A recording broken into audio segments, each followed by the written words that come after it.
webinar of today gives an overview of the inherited fibrinogen disorders with a focus on the laboratory diagnosis. And it is my pleasure to introduce the speaker, Dr. Alessandro Casini. Following his medical studies at the University of Geneva, Dr. Casini undertook a postdoctoral training at the Leeds Institute of Cardiovascular and Metabolic Medicine, working on the functional study of the fibrin clot structure. Currently, he works at the University Hospitals of Geneva, where he is responsible for the care of patients with bleeding disorders. His research interests are focused on congenital fibrinogen deficiencies, with a focus on the epidemiology, the genetics, the diagnosis, the fibrin clot properties, and also the genotype-phenotype correlation. Dr. Casini has contributed to the publication of landmark papers on congenital fibrinogen disorders, international guidelines, and is the principal investigator of several international clinical trials on fibrinogen. So we are very glad that he wants to give today's webinar on the inherited fibrinogen disorders. Please, Alessandro, the floor is yours. Thank you very much, Katrien, for this very kind introduction. I'm very happy to participate to this webinar on rare coagulation disorders. And as said by Katrien, my talk today will be on inherited fibrinogen disorders with a focus on laboratory diagnosis. These are my disclosures, and this is the summary of my presentation. With the abstract and the aims of my presentation, which are to describe the type and the genetic basis of inherited fibrinogen disorders, to understand the principles and limitation of laboratory assay, to interpret the laboratory findings to differentiate between quantitative and qualitative fibrinogen deficiency, and at the end to identify the clinical manifestations and so to summarize the recommendation for the treatment.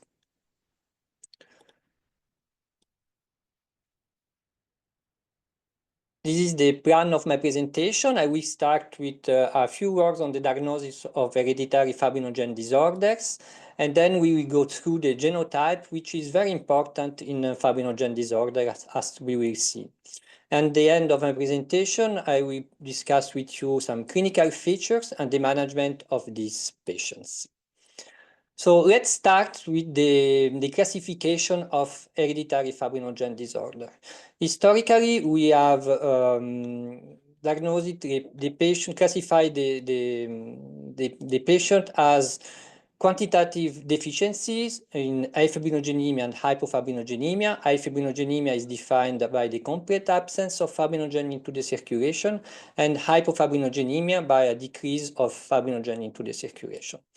On the other side, we have the qualitative deficiencies, dysfibrinogenemia, characterized by a normal level of dysfunctional fibrinogen, and hypodysfibrinogenemia, which is classified by the characterized by the decrease of dysfunctional fibrinogen.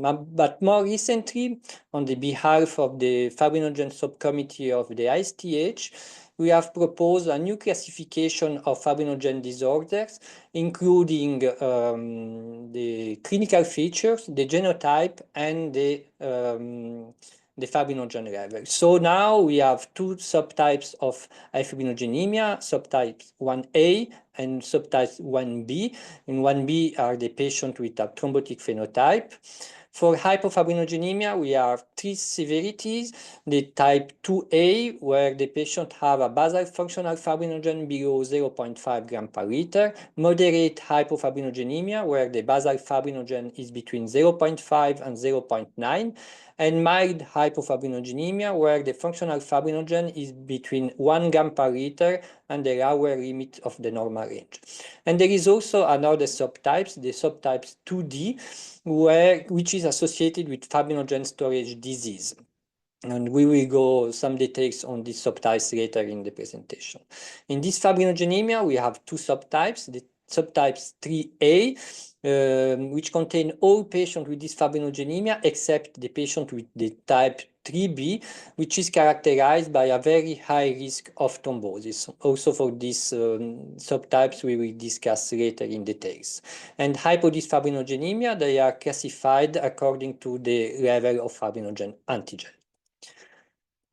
What is the prevalence of hereditary fibrinogen disorders? So we know that afibrinogenemia, the most severe type, is between 1 to 29 per 1 million of persons. For hypofibrinogenemia and dysfibrinogenemia, we don't have data. Recent genomic populational analysis have identified that maybe it could be more prevalent than was what we was expected, with a prevalence up to 15 for 1,000 patients. But we don't know whether this variant that has been identified in this recent study are clinically relevant. We need further studies to better define the prevalence of hypofibrinogenemia and dysfibrinogenemia. So what about the diagnosis of hereditary fibrinogen disorders? Here is one multi-step approach that we suggest for patients with fibrinogen deficiency.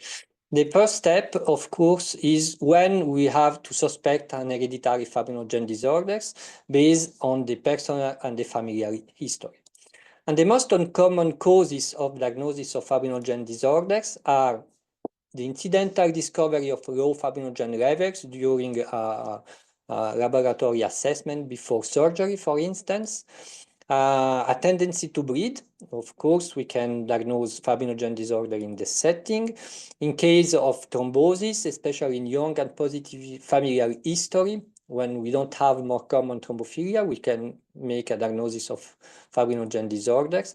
And also during the pregnancy, it's not rare to diagnose fibrinogen disorder because there is fibrinogen assessment and sometimes there are also miscarriages. And of course, we can diagnose a fibrinogen disorder in case of familial history or in case of familial screening. And we have to suspect a inherited fibrinogen disorder after ruling out an acquired fibrinogen disorders. And in this table are reported the more common causes of acquired fibrinogen disorders. There are several mechanisms. The most common is the decreased fibrinogen synthesis in case of liver disease and the consumption of fibrinogen in case of sepsis, DIC, or thrombolytic therapy. There are also some acquired dysfibrinogenemia, for instance, in cases of post-translational protein modification, as abnormal cellulation that can be seen in liver disease, but also autoantibodies in cases of autoimmune disease, myeloma, and drug-induced. And here I also put some drugs that are associated with hypofibrinogenemia, even though we don't know the mechanisms, for instance, torisizumab, tigecycline, asparaginase, and dexamethasone. So it's important to rule out acquired fibrinogen disorders because they are by far more frequent than inherited fibrinogen disorders. So if you suspect an hereditary fibrinogen disorder, the first step is the measurement of the fibrinogen activity with the Krauss method and the measurement of PT and APTT. It's very important to use the Krauss method and not other methods to assess the fibrinogen activity because, as we will see later, the other methods are not very sensitive to the fibrinogen disorders. And then if you have a fibrinogen activity which is below the lower range of reference, you have to measure the fibrinogen antigen. This is very important. Thrombin time and reptilase time are not mandatory at that stage, but they can do some information on defect in fibrin polymerization. At the end of this fibrinogen workup, if you have fibrinogen antigen and fibrinogen activity that are both undetectable, you have to consider afibrinogenemia. If the fibrinogen antigen and the fibrinogen activity are below the lower range of reference, you should consider hypofibrinogenemia or hypodysfibrinogenemia. If the fibrinogen antigen is in the normal range, but the activity is decreased, you have to consider a dysfibrinogenemia. It's also important to note that if you have a strong suspicion of fibrinogen disorder, but you have fibrinogen activity in the normal range of reference, you should move on with other tests, because there are some clinical situations where you can have normal fibrinogen activity even though there is an hypofibrinogenemia or a dysfibrinogenemia. For instance, in case of pregnancy, inflammatory disease, cancer, etc. So in that cases, if you have a strong suspicion of fibrinogen disorder, it's important to complete the fibrinogen workup. At the end of this multi-step approach, the genotype will help us to confirm the diagnosis. Here in this table are summarized the several tests that can be made for fibrinogen investigation. So we have seen the thrombin time and the Kraus assay, which is a coagulant test with high concentration of thrombin. We have the PT-derived fibrinogen assay, which is an indirect assessment of the quantity of fibrinogen, but the problem is that it overestimates the fibrinogen amount in dysfibrinogenemia. The reptirase time, which is similar to the thrombin time, but do not have an effect on the fibrinopeptide B, so it may be more specific to some dysfibrinogenemic variants and is not affected by thrombin inhibitors. And we have also viscoelastic method, a new recent method, the clot waveform analysis, the fibrinogen antigen with several ELISA or immunoturbidimetric assays, and some more specialistic techniques such as the total clotable protein assays, fibrinopeptide release, fibrin monomer polymerization, clot permeability, rheometry, and microscopic confocal or scanning electron microscopy. So we have several methods, and in the next slides, I will give you some insight for some of them. The most common problem faced by laboratories in the fibrinogen workup is that the measurement of fibrinogen antigen is mandatory to distinguish between hypofibrinogenemia and dysfibrinogenemia, and to distinguish between hypofibrinogenemia and hypodysfibrinogenemia. The problem is that the measurement of fibrinogen antigen is not widely available. Most of laboratories do not assess antigen, and at the end of the fibrinogen workup, the diagnosis is only hypofibrinogenemia. And that is really a problem because there is a huge difference between dysfibrinogenemia and hypofibrinogenemia. The management is completely different.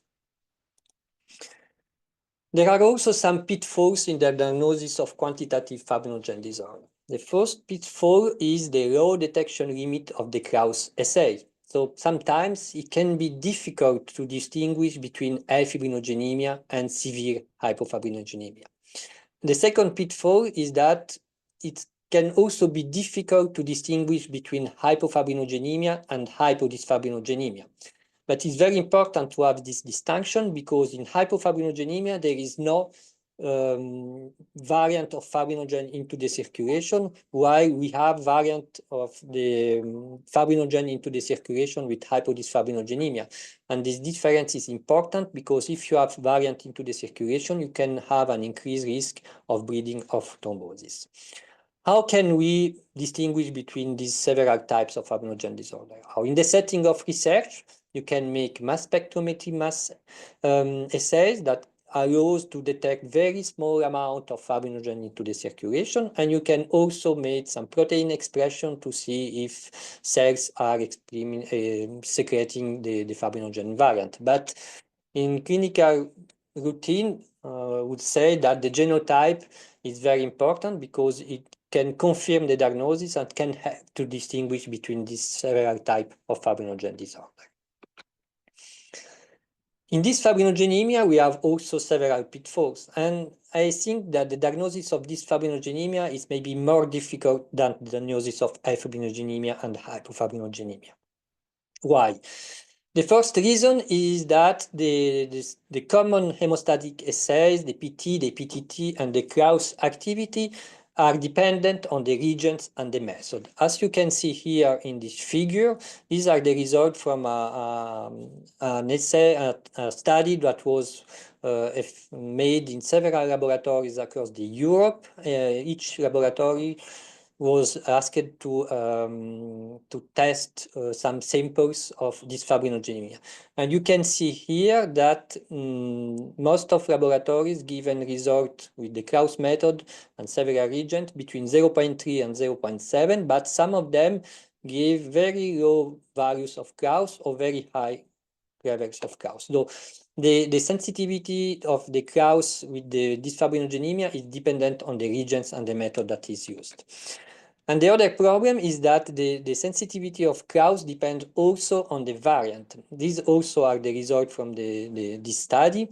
And here the laboratories analyze two kinds of samples. One is common dysfibrinogenemia. This is a very common mutation in dysfibrinogenemia, and the fibrinogen logMON, which is a particular dysfibrinogenemia. And if you look at the Krauss, 84 laboratories gives median fibrinogen level with the Krauss method of 0.45 and an antigen of 2.44. But the CV was very important with the Krauss of 24. But if you look at the derived fibrinogen here below, you can see that it was 3.84. That means that if you use the derived fibrinogen to assess this dysfibrinogenemia, you cannot detect it. And if you look at the fibrinogen logMON, again, the Krauss was very high, 4.55, which is higher than the fibrinogen antigen. And if you look at the derived fibrinogen, it was decreased. That means that if you are investigating this fibrinogenemia and the patient has the fibrinogen logMON, if you make only the Krauss, you will not detect the dysfibrinogenemia. So in several cases, it can be challenging to have a diagnosis of fibrinogen or dysfibrinogenemia. Regarding this PT-derived method, this is a study from Misbar 15 years ago. He investigated 27 patients with dysfibrinogenemia using the Krauss assay with two methods, the prothrombin-derived assay, the immunological assays, and the heat precipitation assays that was considered as the gold standard for assessment of the quantity of fibrinogen. And here are the results of each assay, and you can see that there was important difference between the Krauss and the prothrombin-derived assay. The median result for the Krauss was 0.5, and for the prothrombin-derived assay was 2.5. So the PT-derived overestimates the functional fibrinogen levels by 4 to 5 times in this fibrinogenemia. Conversely, the result of the PT-derived assay was very similar to the antigen. And this is important because the PT-derived method is similar to the antigen measurement. And if you don't have access to the antigen measurement, you can use the PT-derived to have an indirect evaluation of the antigen, and you can use that to distinguish between hypofibrinogenemia and dysfibrinogenemia. And this observation is then confirmed by several Japanese groups. Here in a study on 73 patients with dysfibrinogenemia, again, you can see here a very strong correlation between the immunological assays and the PT-derived fibrinogen. And again, the PT-derived fibrinogen overestimate the Krauss by 5 to 6 folds.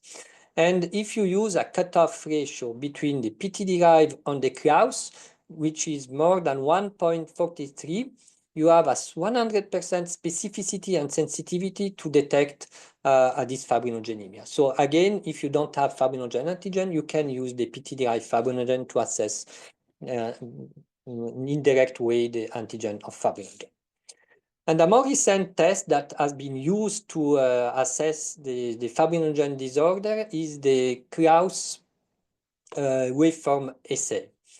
This is a turbidimetry-based photo-optical detection assays, and the software of the machine can analyze the clot waveform from the Krauss, and can measure the first derivative curves and the second derivative curves, and the minimum value of the first derivative curve correlates with the fibrinogen antigen.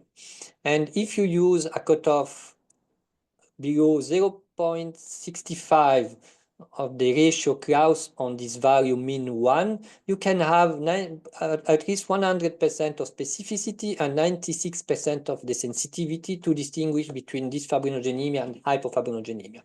So these are very interesting because you can have this just as software in your coagulometers, but I think that this method needs to be validated in larger cohort of patients with several types of fibrinogen variants.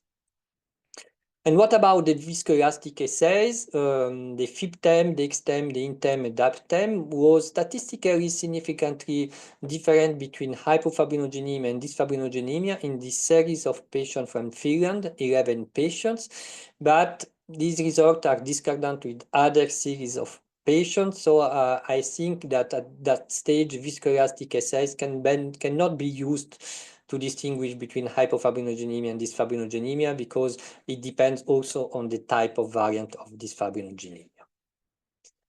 So in conclusions of this first part of my presentation, it's very important to measure the functional and the antigen fibrinogen when you investigate fibrinogen disorders. If antigen assessment is not available, indirect method can be employed, PT-derived fibrinogen and the Kraus waveform assay. The genotype is very important in confirming the diagnosis. And now we will go some details on the genotype in fibrinogen disorder. As you know, fibrinogen disorders are a monogenic disease. You have 3 genes, FGA, FGB, FGG, that code for 3 chains, the alpha chain, the beta chain, and the gamma chains that are sequentially assembled in the endoplasmic reticulum of hepatocytes, and then the fibrinogen is secreted into the circulation. If you have a mutation that affects the synthesis of fibrinogen or the assembly of fibrinogen or the secretion of fibrinogen, you will have a quantitative disorder, afibrinogenemia in homozygous state and hypofibrinogenemia in heterozygous state. But if you have a mutation that affects these properties or the structure or the function of the fibrinogen molecule, you will have a qualitative disorder, dysfibrinogenemia or hypodysfibrinogenemia if concomitantly you have also a decrease in secretion of fibrinogen. To date, there are more than hundreds of mutations that have been identified in fibrinogen disorders. These have been reported in a very nice recent review on the mutation epidemiology in fibrinogen disorder. I don't have the time to go too much in details of the different type of mutation in afibrinogenemia, but I would like to underline that most, at least all patients with afibrinogenemia have nonsense mutation at homozygous states, especially in FGA and FGB. Regarding the hypofibrinogenemia, most of patients have missense mutation, especially in the beta chain or the gamma chain. And this is important because the C-terminal part of the gamma chain of the beta chain is the limited step for the secretion of fibrinogen into the circulation. So it's the regulatory pattern of the secretion of fibrinogen. And this fibrinogenemia, at least all patients are heterozygous for missense mutation, especially in alpha chain and in the gamma chain. And there are some hotspot mutations, for instance, in dysfibrinogenemia, the residue arginine 35 can be mutated in histidine or cysteine. It is located in exon 2 of FGA, or the residue arginine 3001, which can be mutated in cysteine and histidine, which is located in the gamma chain, exon 8 of gamma chain. And altogether, these 2 mutations correspond to more than 17% of dysfibrinogenemia. There are also some hotspot mutations in afibrinogenemia, the large 11 kb deletion, and the internic mutation of intron 4. These mutations, these hotspot mutations, are identified worldwide. But there is also some regional clusters, for instance, in Lebanon, India, or Pakistan, where there are some specific mutations to these countries. So why genotype is so important in fibrinogen disorder? First, it helps to confirm in the diagnosis. it helps to distinguish between high fibrinogenemia, severe hypofibrinogenemia, and between dysfibrinogenemia and hypodysfibrinogenemia. Also, it facilitates the family screening and the prenatal diagnosis. And also, the genotype is important because it helps to identify some specific subtypes of fibrinogen disorder for which there is a strong correlation between the genotype and the clinical phenotype. This is the case, for instance, of the hypofibrinogenemia type 2D, the fibrinogen storage disease. In these fibrinogen variants, there is an accumulation of fibrinogen aggregates in the hepatocellular endoplasmic reticulum, which result in liver inflammation and at the end also liver failure. To date, there are 8 fibrinogen mutations that have been identified, which are clustered in exon 8 and exon 9 of FGG, as indicated in modelization of the gamma chain. The diagnosis is based on the presence of hypofibrinogenemia of one mutation and on the liver biopsy that will show the typical scene of storage disease with the accumulation of fibrinogen and also with the electron microscopy. What we can see here an example. Another fibrinogen variant which are very strong association with a clinical phenotype is the dysfibrinogenemia type 3B, which is named the thrombotic-related dysfibrinogenemia. There are several mutations that have been identified with this type 3B dysfibrinogenemia in several regions of the fibrinogen molecule, as indicated here, some of them in the alpha-C region of fibrinogen molecule. The most common is the Dusart fibrinogen, but also in the E region, in the beta chain, in the, just near to the thrombin binding site, fibrinogen Ijmuden, NEYORK1, Nijmegen, and Naples at the homozygous state, but also a variant in the gamma nodule, the fibrinogen merium. These mutations are associated with a very, very strong thrombotic phenotype. Usually they have identified in first-degree familial thrombotic history without any other thrombophilia. And the thrombotic risk is so high that often we start anticoagulation as primary prophylaxis in these patients. And what about the hotspot mutation in this fibrinogenemia, the type 3? As said before, this mutation represents more than 17% of this fibrinogenemia. And the question is there any correlation between this mutation and the clinical phenotype? The answer is no. We have investigated that in a prospective cohort of patients with this fibrinogenemia, 101 patients. And as you can see here, we didn't find any correlation with major bleeding risk or thrombotic event in patients with this hotspot mutation compared to patients without hotspot mutation. And this is a problem because one of the characteristics of this fibrinogenemia is that there is a huge heterogeneity in the clinical phenotype. If you have a cohort of patients with this fibrinogenemia, at the time of diagnosis, maybe half of them will be asymptomatic, here indicated in black, but a few of them will have a severe bleeding phenotype, here indicated in red. Some of them are mild to moderate bleeding phenotype, indicated in pink, and the other thrombotic risk, here indicated in blue.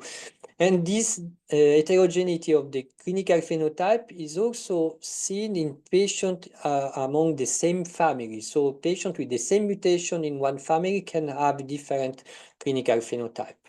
We don't know why, but one hypothesis is that there is some genetic modifiers of the clinical phenotype, for instance, some polymorphism in the beta chain, in the gamma chain, or also in the factor 30 that can affect the fibrin clot properties and so explain the variation of clinical phenotype. It can also be that there are other coagulation imbalances in these patients with factor 5 Leiden or factor 7 deficiency, low factor von Willebrand, or the blood group that can modulate the clinical phenotype in these patients. So another question is the prediction of the clinical phenotype. And on the individual base, I think that we can predict the clinical phenotype in this fibrinogenemia looking at the fibrin clot properties. This, for instance, is an example of scanning electron microscopy in a patient with a thrombotic-related dysfibrinogenemia, fibrinogen Dusart. This is a healthy individual, and this is the patient with this fibrinogenemia. And you can easily understand why this patient has an increased risk of thrombosis. Indeed, you have a very packed fibrin clot with very high density, and this patient has an hypofibrinolysis because it's very difficult to make a lysis of this fibrin fiber compared to the healthy individual. Another method could be the permeability. The permeability assays allows to investigate the clot pore size in plasma clot-based samples. And in this study, we investigate 47 patients with this fibrinogenemia, and patients with a bleeding phenotype had an increased permeability compared to asymptomatic patients. So at individual stage, maybe fibrin clot properties that are be performed in research lab can help to predict the clinical phenotype in patients. So in conclusion of this second part, genotype is essential to confirm the diagnosis. Mutation in exon 2 of FGA and exon 8 of FGG are very frequent in this fibrinogenemia. Some fibrinogen variants are strongly associated with a clinical phenotype, and fibrin clot properties can help in assess the clinical phenotype on an individual scale.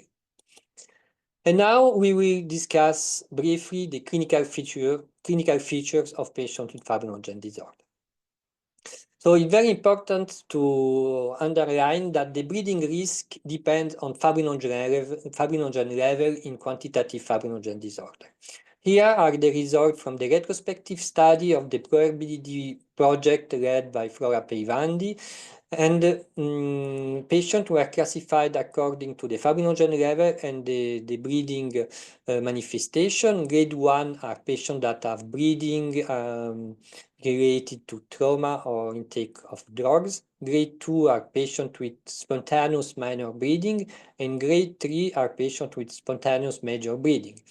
And in this study, they confirmed previously observation that patients with fibrinogen levels that are more than 1 gram per liter do not experience spontaneous bleeding, are mostly asymptomatic. And patients that have fibrinogen level more than 0.5 gram per liter do not suffer from spontaneous major bleeding. So this has been confirmed also in previous study. What about the bleeding pattern in fibrinogenemia? These are the results from an international multicentric study, including 204 patients with fibrinogenemia. And you can see here that the bleeding phenotype was severe, with most of women that had menorrhagia. And I would like to underline two aspects. The first is that muscular hematoma and hematosis is quite common in patients with fibrinogenemia, even though they are maybe sometimes less severe than in hemophilia. Anyway, there is a risk of muscular hematoma and hematosis in fibrinogenemia. And the other point is that the central nervous system bleeding was very frequent, up to 20% of this cohort of patients, which is similar to what we can see in factor 30 deficiency. And maybe these observations can suggest that the primary prophylaxis in fibrinogenemia can be a good idea. Anyway, in this study, the frequency of bleeding was very high, with 15% of patients having several bleeding per month. And this was the result from another study, a survey study sent to 100 patients with fibrinogenemia and severe hypofibrinogenemia. And the incidence of bleeding per year in patient on demand was between 1 and 60 per year, bleeding per year.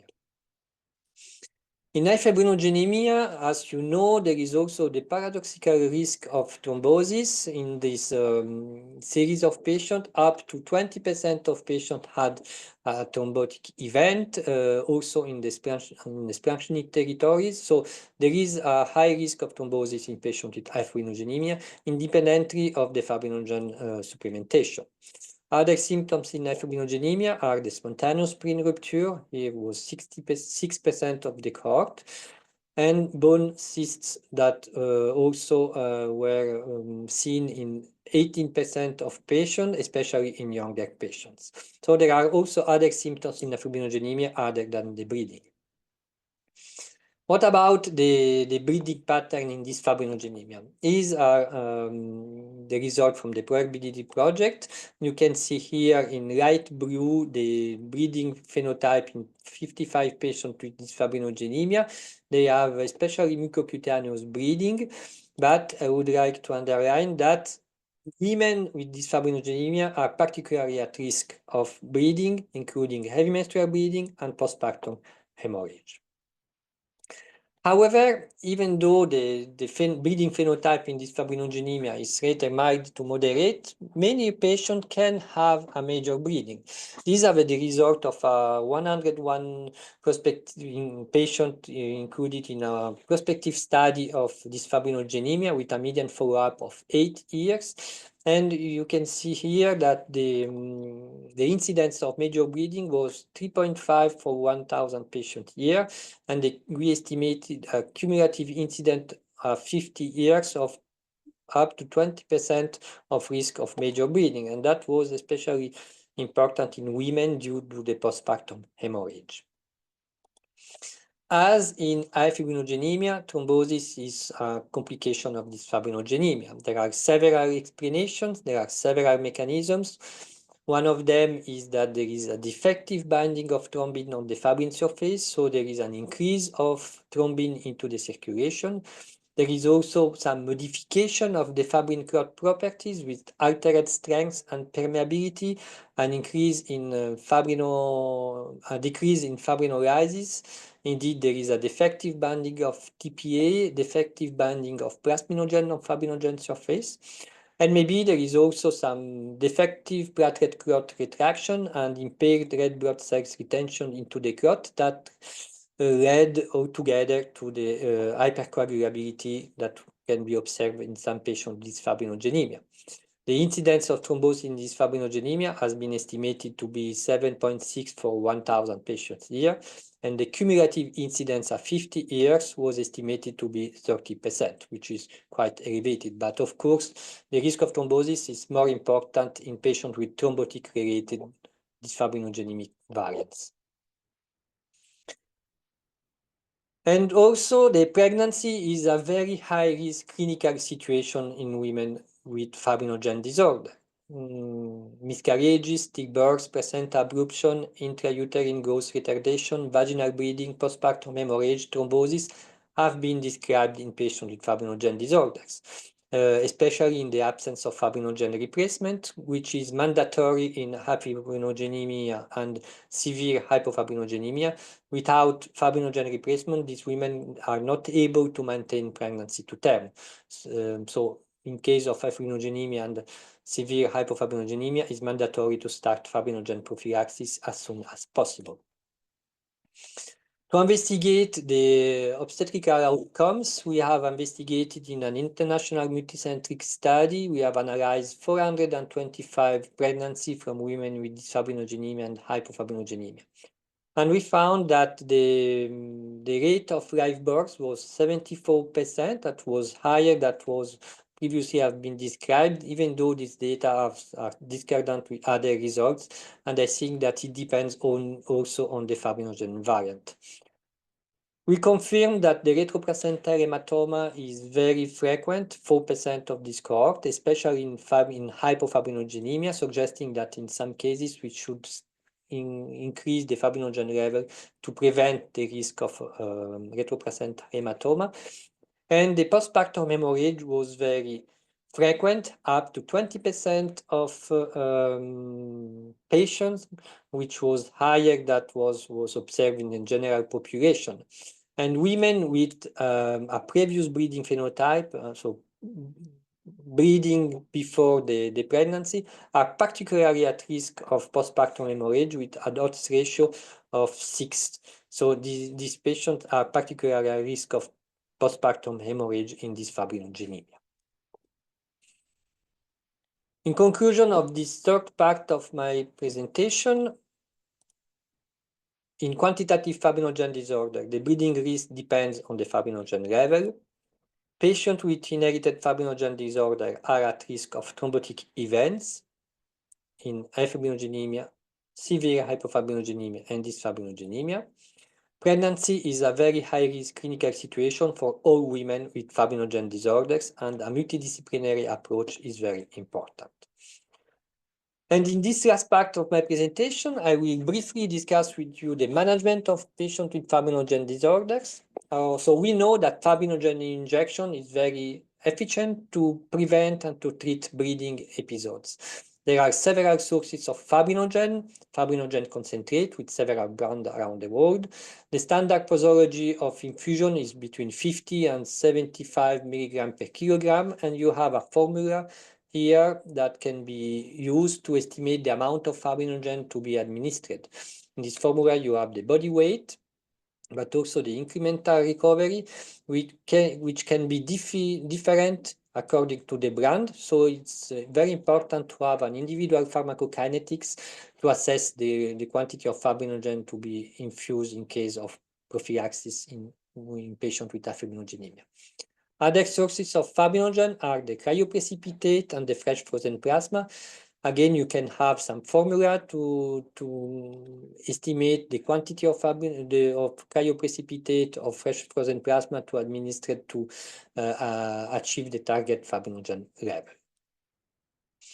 Fibrinogen concentrate are the best option for several reasons. It allows to have a predictable rise of fibrinogen. They don't contain procoagulant factors, the difference of cryoprecipitate and fresh frozen plasma, which contain factor von Willebrand, factor VIII, etc. There is very low risk of overload because the volume of infusion in fibrinogen concentrate is not so high. The fibrinogen concentrate is not needed to be thawed, so it can be rapidly administered to your patient.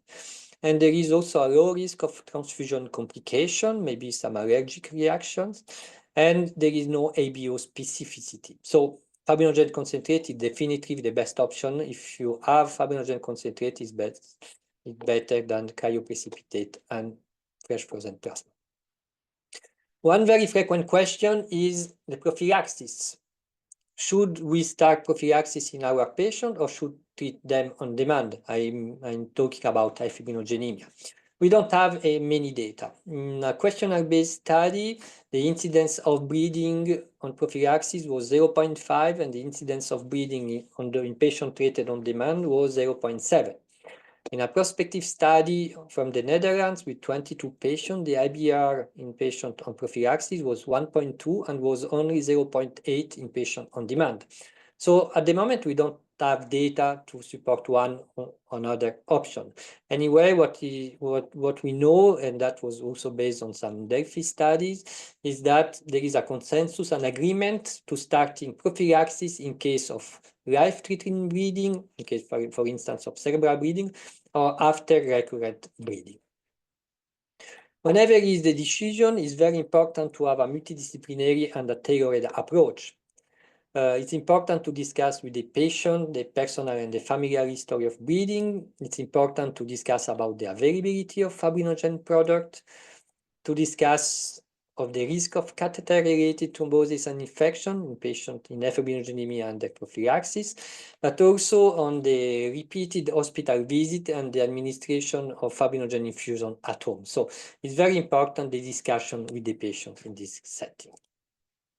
As said before, individualized pharmacokinetics is important because we should adapt the quantity of fibrinogen infusion according to the weight and the age of the patients. Once or twice injection per week or every 2 weeks sometimes are efficient to prevent bleeding, even though the target fibrinogen trough level of more than 0.5 gram per liter is not always obtained. And in this last slide, I will discuss with you the management of acute bleeding and other clinical situations. For fibrinogenemia and severe hypofibrinogenemia, any type of bleeding, you have to give fibrinogen supplementation, aiming at peak fibrinogen activity more than 1.5. In this fibrinogenemia, moderate and mild hypofibrinogenemia, you should give fibrinogen infusion in case of acute major or clinically relevant no major bleeding. But in case of minor bleeding involving mucosal tracts, you can also give only systemic antifibrinolytic drugs. Regarding the management of surgery, again, in case of fibrinogenemia or severe hypofibrinogenemia, minor surgery or major surgery should give fibrinogen aiming at peak fibrinogen activity more than 1.5 grams per liter. In case of dysfibrinogenemia, moderate and mild hypofibrinogenemia and minor surgery, you don't need to give fibrinogen, but you can also give only systematic antifibrinolytics drug. One question is how long should be the patient treated after a surgery? As we know, fibrinogen is very important for hemostasis, but also for the wound healing during the inflammatory phase, day 1, day 7, and during the proliferative phase, day 3 and day 14. So we suggest to maintain fibrinogen level more than 0.5 grams per liter at least during 2 weeks after a major surgery. And regarding the management of pregnancy, as said before, the patient with fibrinogenemia and severe hypofibrinogenemia require a fibrinogen supplementation with aiming at fibrinogen activity more than 1 gram per liter. At the delivery, we suggest to give fibrinogen supplementation aiming at fibrinogen activity more than 1.5 gram per liter. In the postpartum, a clinical monitoring and fibrinogen infusion is very important for at least 3 days, together with a thromboprophylaxis until discharge. For moderate and mild hypofibrinogenemia, it's not necessary to give fibrinogen before at the beginning of the pregnancy, but you can give fibrinogen in case of bleeding or in case of history of placental abruption. At the delivery, especially if you need to give no-axial anesthesia, you should give fibrinogen supplementation aiming fibrinogen peak activity more than 1.5. And in the postpartum, it's important to have clinical monitoring for at least 72 hours with fibrinogen supplementation in case of bleeding.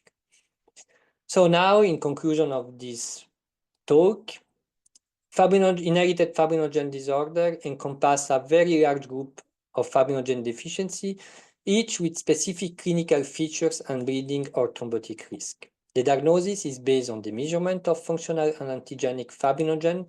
The genotype confirms the diagnosis and may help to predict the clinical phenotype in selected cases.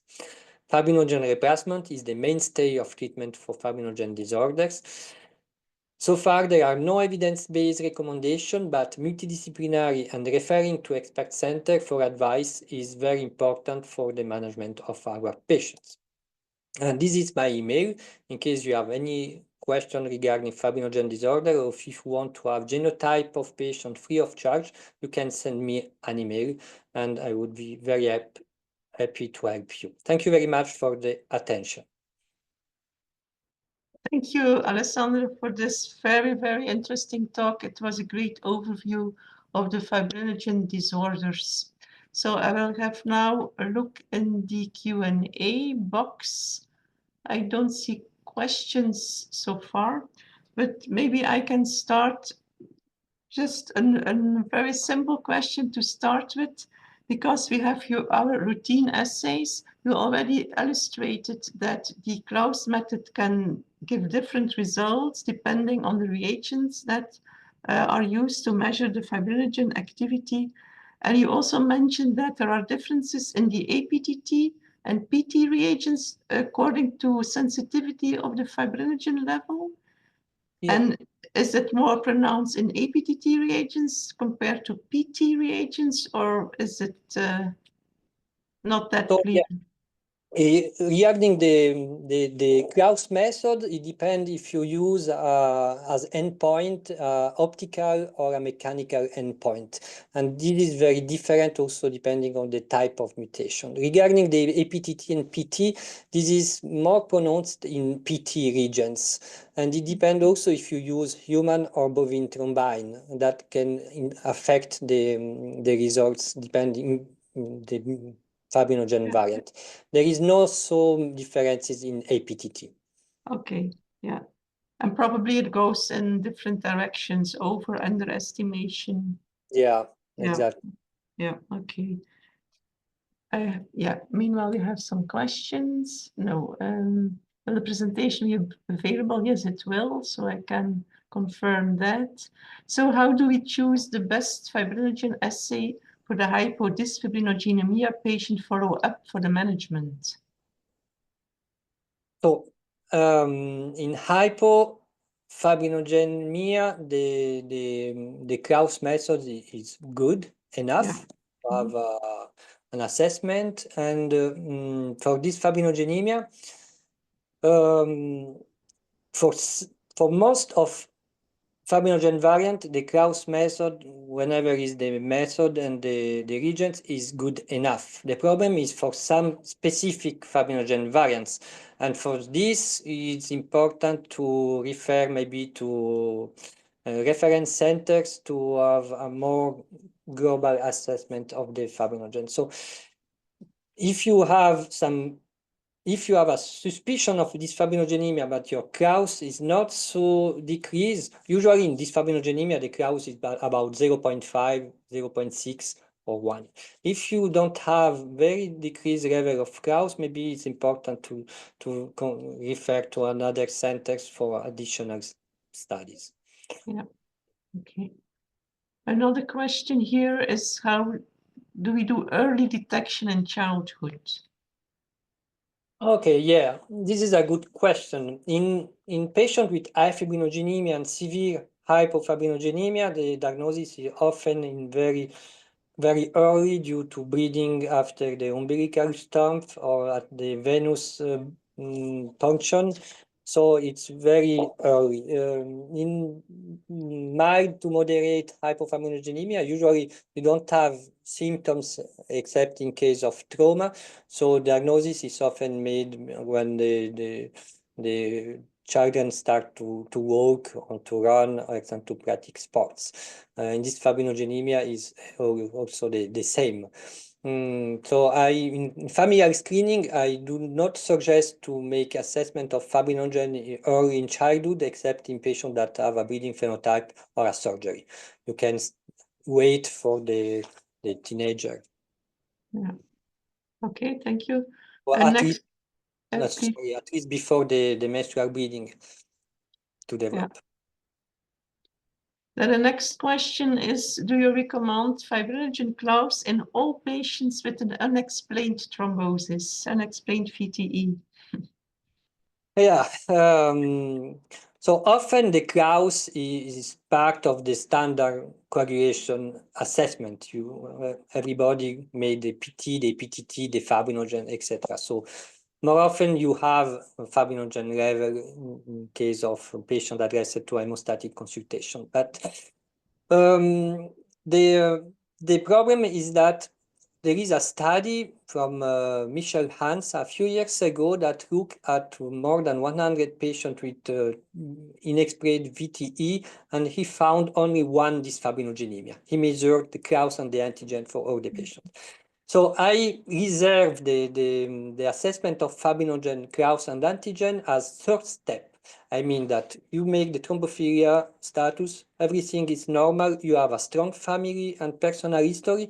In that cases, maybe it could be valuable to measure the antigen of fibrinogen, even though you have a Kraus that is not so decreased, because you can catch the rare thrombotic-related disease, but not at the beginning, only in family with a very strong thrombotic phenotype that you cannot explain with thrombophilia status. Yeah, okay.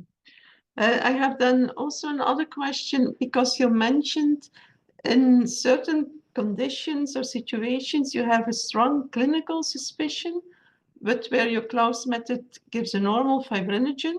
So I suppose that your antigen will also be normal then? But what is then the next step to do? Yeah, if you have, for instance, the DUSART mutation, which is a thrombotic-related dysfibrinogenemia, you have a Kraus that is normally, it's near the normal range. Sometimes 1.9, 1.8, sometimes 2.1, but the antigen is higher. So you have still a discordance between the activity and the antigen. Yeah, but then in fact you have to do both, the activity and the antigen directly. Yeah. If you look for a fibrinogen disorder in case of thrombosis, you should make the. Yeah. Yeah. And the genetic testing is very important to confirm your diagnosis, as you explained, and we know that already. I sent my samples to you for many years to do the genetic testing. But do you also find, like in other disorders, also many mutations of an uncertain significance? Yes, we perform the whole exome sequencing, so we detect many variants of unknown causes, and we are now looking for the effect of the virus and other variants on the fibrinogen level, if they can modulate the phenotype. You are right, but most of causative mutations are identified, and if we found a new mutation that is predicted to be the causative, often we try to have a familial screening to confirm that there is a good correlation between the genotype and the causative mutation. Yeah, okay. There is another question in the box. Any suggestions as to the best diagnostic assay tools for laboratory in developing countries? So the Klaus, of course, it could be available also in developing country. The advantages of the Klaus clot waveform is that it's just a software that should be implemented in the coagulometer. So if with the Klaus, which is not very expensive, you can have both the activity and the indirect assessment of the antigen. So if I would predict development of this kind of diagnostic assay in developing countries, it could be the clot waveform assay at that moment. Okay, thank you. I have another question, awaiting more questions in the box. So in pregnancy, it can be also a significant problem, so a risk for bleeding in the hypofibrinogenemia patients who have a hypofibrinogenemia. So it is not like we know in von Willebrand disease that during pregnancy the level increases so that the women have no problems during pregnancy, only afterwards. Here in the hypofibrinogenemia, they also have problems during pregnancy.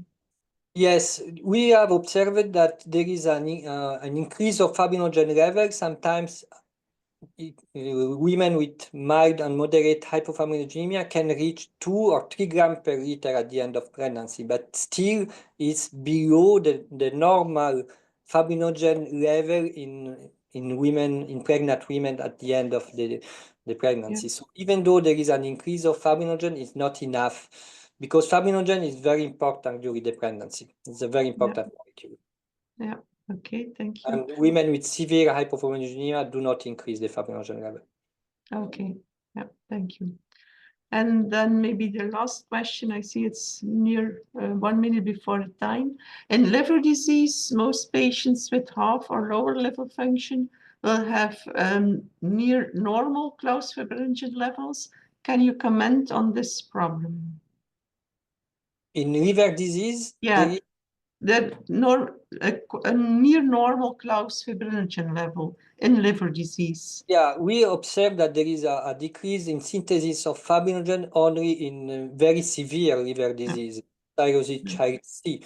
Before, there is no decreases of synthesis, but you can have post-translational modification of fibrinogen in case of mild liver disease, but not decrease of synthesis. Okay. That's true. Okay, so thank you. I think we can close the webinar now. I want to thank the organizers for the organization and also for the technical support. Of course, you, Alessandro, for the really interesting talk, and of course, all the attendees. So I hope to see you all for our next webinar by the end of the month on hemophilia. Have a nice day. Thank you very much, Professor.